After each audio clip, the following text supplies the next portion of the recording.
Fala pessoal, sou Mauro, economista do Porquê, e começa agora mais um episódio do Economista em Tudo.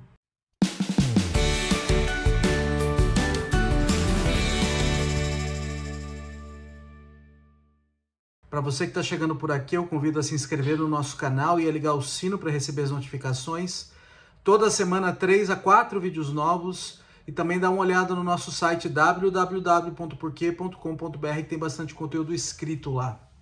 Hoje eu vou falar do Desenrola. Desenrola esse programa do governo federal para dar um alívio ali para quem tem dívidas com bancos, principalmente, né? Para quem está negativado.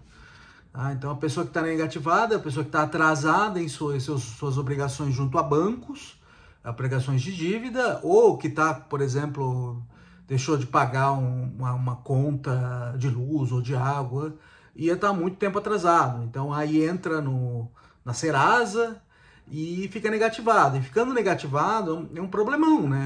É um custo enorme para as famílias envolvidas nisso, porque você não consegue mais pegar crédito, não consegue firmar contrato de aluguel, não consegue fazer compra em crediário.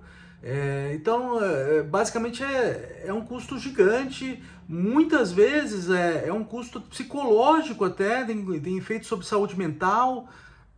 E é uma situação muito ruim. E o que o governo está tentando aí com esse programa é tentar dar um alívio a quem está nessa situação terrível.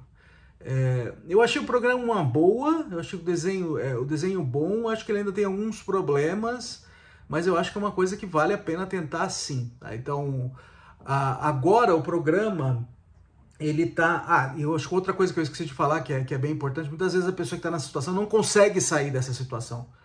E eu acho que isso é uma vantagem de um programa desse tipo, que você dá uma porta de saída, né? Agora, é uma coisa bizarra, né? Porque agora a gente está começando, tem duas faixas o programa, ele vai começar pela faixa 2, não pela faixa 1. A faixa 1 vai começar só em setembro. Então, na faixa 2, quem está contemplado são pessoas com renda até de 20 mil reais. Então, a primeira coisa dessas pessoas que estão negativadas com renda até 20 mil reais, que as dívidas até 100 reais, com bancos, né, basicamente, né? É só a dívida bancária aqui.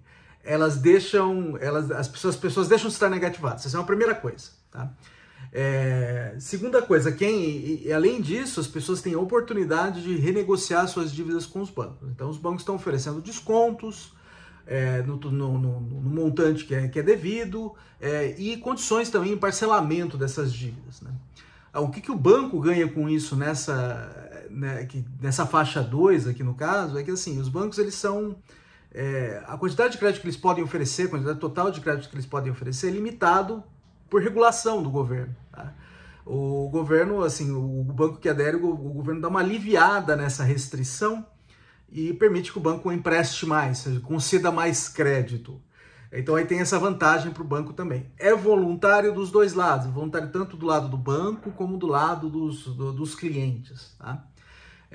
Então eu acho que isso é uma coisa que eu achei legal do programa, que assim, não tem quebra de contrato. Tá? Então a dívida, por exemplo, não some como resultado disso.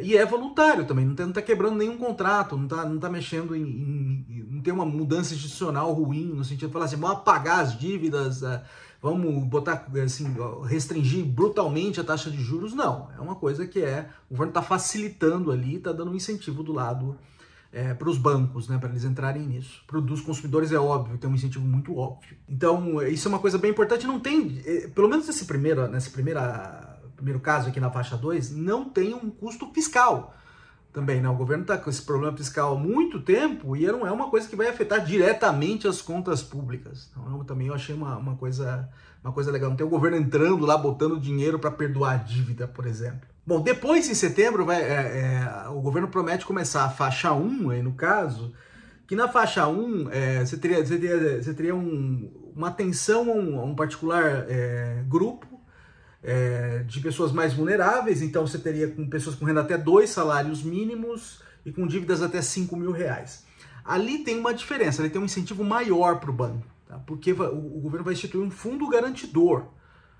E esse fundo garantidor ele entra para dar garantia ali para o banco em cima desses empréstimos renegociados, de modo que se a pessoa não pagar, não honrar essa renegociação, o fundo vai lá e cobre para o banco o custo disso.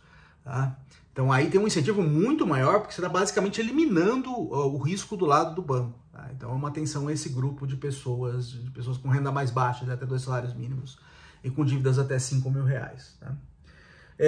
Eu acho que uma coisa que precisa olhar aqui é, assim, primeira coisa, o próprio governo diz que é uma medida emergencial, é para dar um alívio temporário ali. Tá?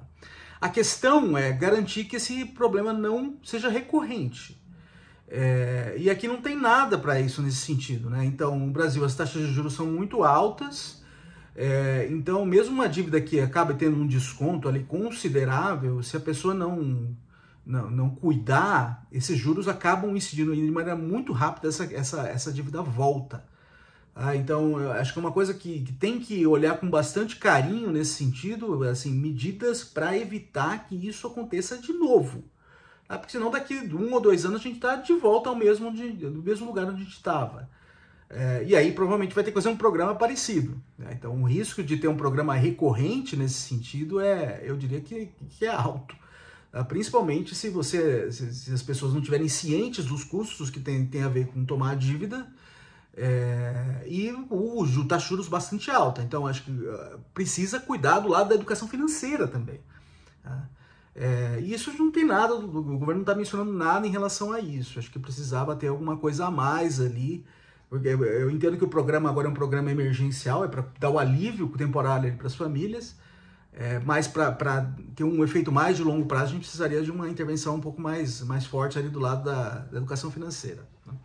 O que eu vejo de problema, assim, todo o programa governamental vai ter custo e benefício, tá? Então, o potencial custo desse programa é você criar uma expectativa de renegociações que vão acontecer de novo, tá? Então, se você pensa uma pessoa tomando crédito, para essa pessoa, o crédito agora ficou, entre aspas, mais barato, né? Porque ela estou contraindo uma taxa de juros agora, mas isso aqui pode ser renegociado no futuro, então eu sei que para mim o custo de verdade não é tão alto assim.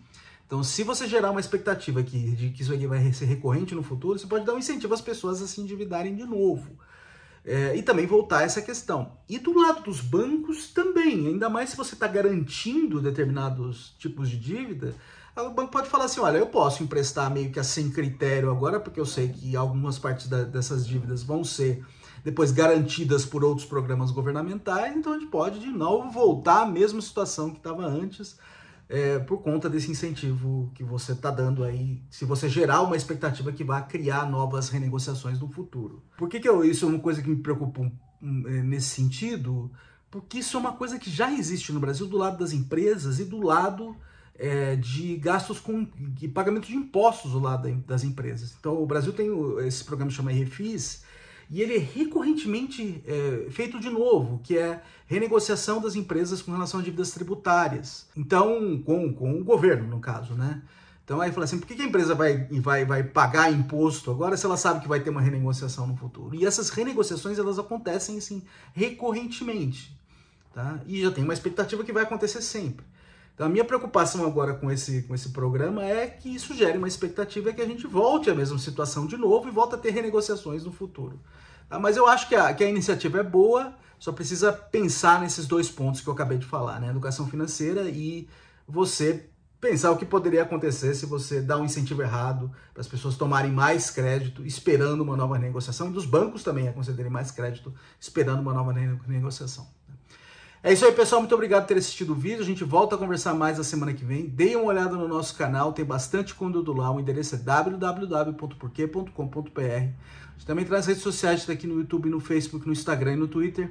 É isso aí, até semana que vem. Um abraço!